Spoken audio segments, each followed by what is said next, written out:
Assalamu alaikum. Welcome to my YouTube channel Tech Annoyed. Today we will discuss the impact of technology on socialization and communication skills. So let's just start.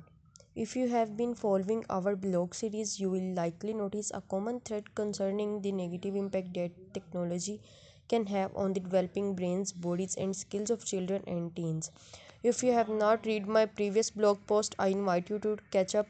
Children and Technology in Navigating Healthy Development. A parent's guide to gifting septons this holiday season or any season. The development of communication and socialization skills in children and teens is another critically important consideration in the conversation around age appropriate use of technology. These skills are often overlooked by parents who may not see or understand how much technology tools can interfere in their child's development. For more than 20 years, I have been working on age appropriate and developmentally healthy use of technology by children, and for 17 years, I was part of a team that hosted workshops at schools and organizations all over the United States on internet safety education. During my travels, I have engaged students in conversation about the technologies they enjoyed using and what they used them for.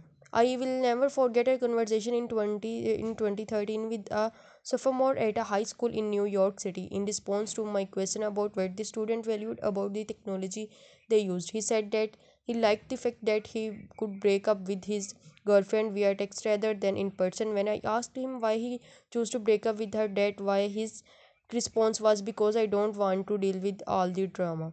That response saddened me, and I have heard similar response from many other teens across the US. It is typically important as our children grow up using technology more and more in their everyday life experience.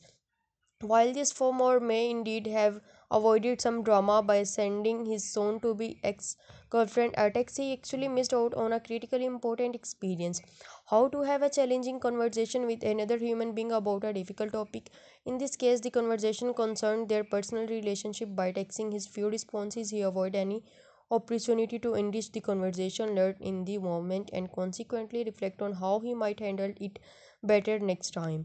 Texting is divulged of so many important aspects of human interactions. It stripped away the inflections of our voice, our body language, our facial expressions, and our ability to assess and respond in real time. As a result of these challenging interactions, human communications and interactions has been critical to our evolution as a species.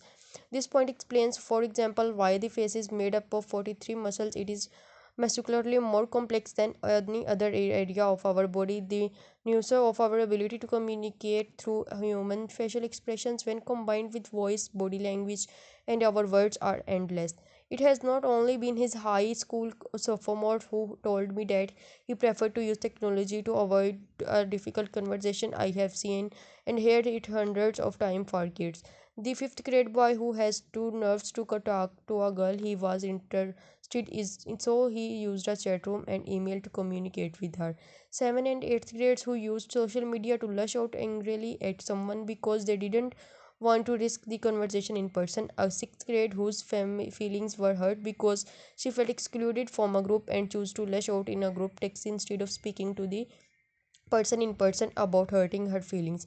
Anyone who has suffered through challenging conversation in person understands how difficult it can be to navigate the nuisance of that conversation and figure out how to best expression ourselves in a way that will lead to the best possible outcome. The more children practice these difficult communication skills, the better they get engaging in though life conversation. Not only builds our communication skills, but probably this active patients also serve to help build our self-esteem and self-worth. Unfortunately, in ever increasing numbers, children are turning to disinhibited forms of communication to avoid these challenging conversation.